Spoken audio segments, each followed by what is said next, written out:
Hell yeah, it's time to get back to my nostalgia days with Hot Wheels Beat That for the PlayStation 2. I'm all set and ready, so let's do this. Huh. You know, this has never happened to me before. It's gonna be one of those days, isn't it?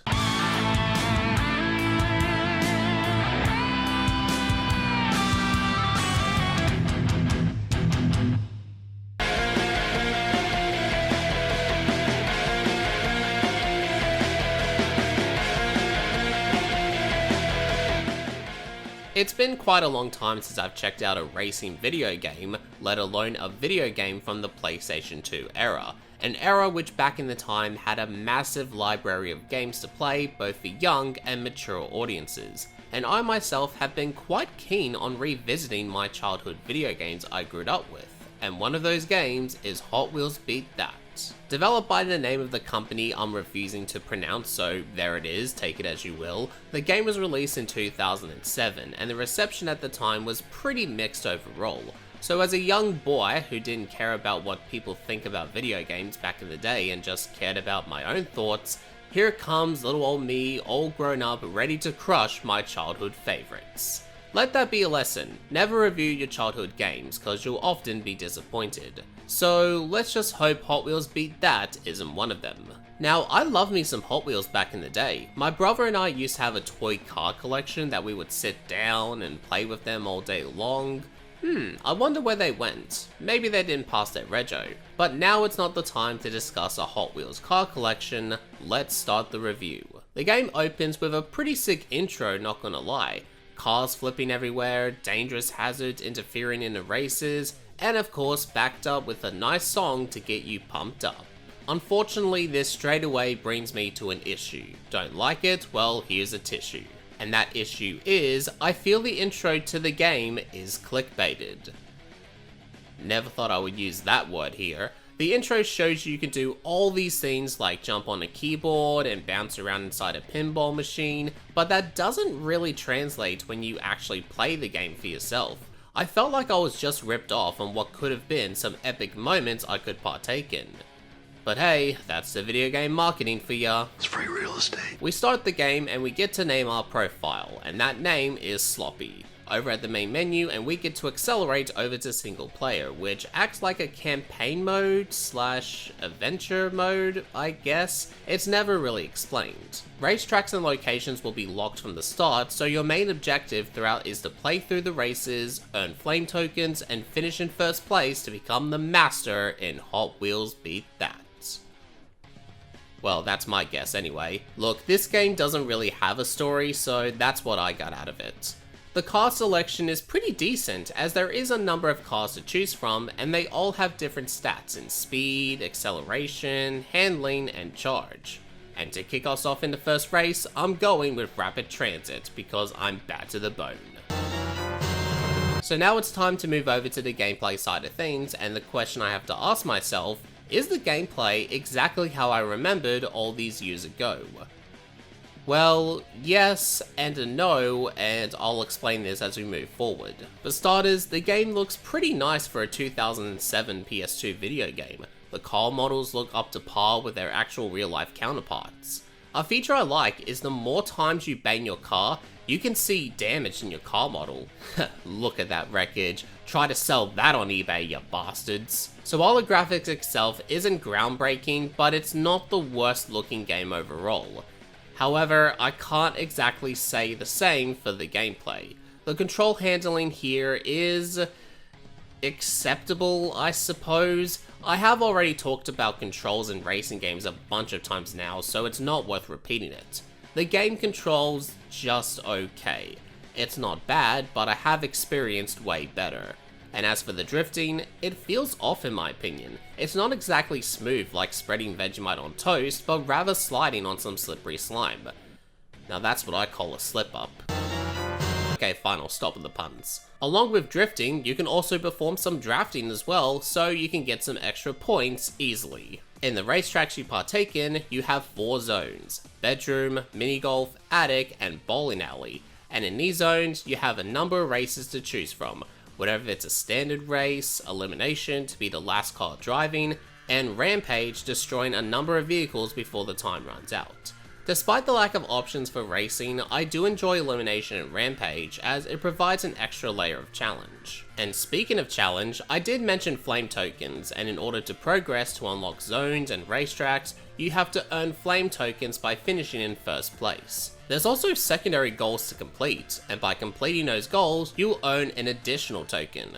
It's honestly just a pat on the back for yourself on a job well done.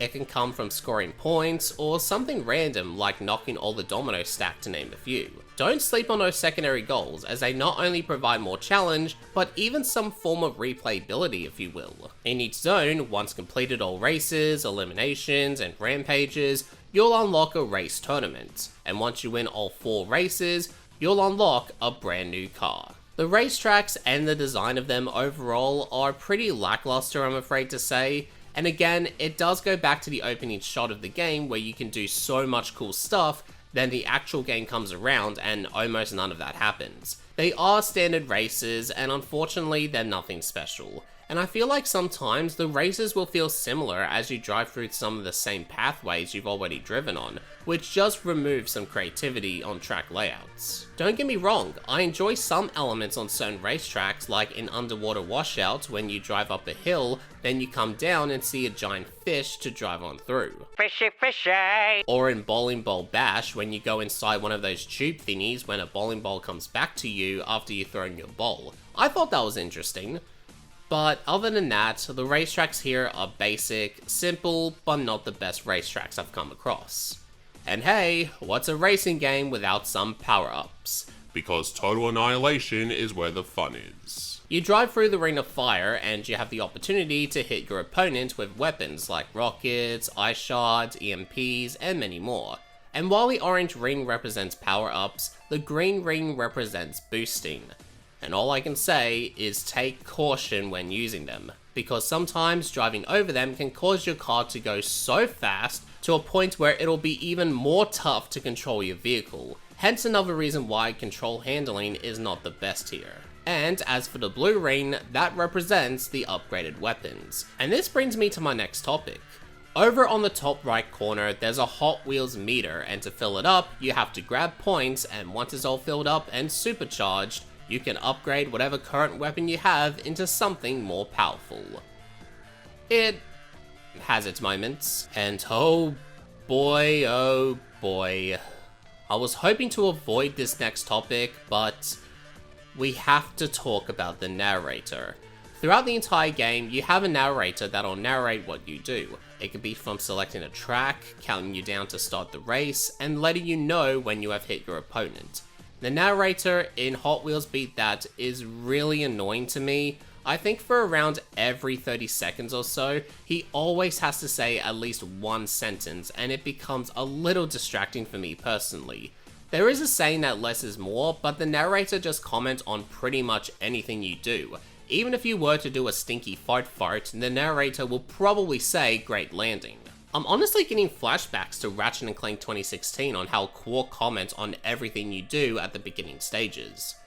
Oh well, at least you can actually mute him in the settings. Good night, sweet prince, you won't be missed. But if there is one really good thing about this game, is the soundtrack. The music is criminally underrated, and I don't often see or hear people talking about it. And this game should be recognized for its OST.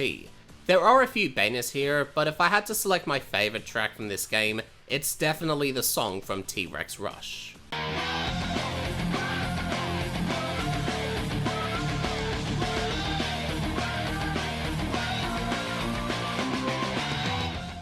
You do have multiplayer, you can chill and play with your friends, but since I don't have friends to play with, I'll just have to leave it aside. Well, for now that is. And as for the media gallery, it's literally just images of early development of each racetrack, so if you're into that, more power to you. I absolutely adored this game back in the time. I was the perfect marketing dude as a gamer since I loved racing games and Hot Wheels. It was a match made in heaven for me. But unfortunately, in my opinion, Hot Wheels Beat That took a massive stumble going off track to heaven and heading to a different destination. I will say, it's not the worst video game, as I enjoyed a few things like the soundtrack and a number of cars to race with and against, but overall, this game failed to reach the standards of how a racing game is designed to be, that it couldn't stand to the test of time. And with the control handling being just mid and the racetracks being too plain, makes this game forgettable in my eyes. If you are looking for a really good Hot Wheels game, might I suggest Hot Wheels Unleashed 1 and 2, as the game is just better in general with tight controls and a heap number of racetrack modes to try out. I can really only recommend this game to only who has massive nostalgia towards Beat That, or if you just love Hot Wheels in general. Other than that, it's probably best to leave this one aside, cause you're not missing much. But anyway, that's going to wrap up this video. I thank you all so much for watching, and if you enjoyed this video, then make sure to leave a like, share the video, and subscribe to the channel if you are new. My name is Justin Hurst, telling you to keep calm, and keep playing video games.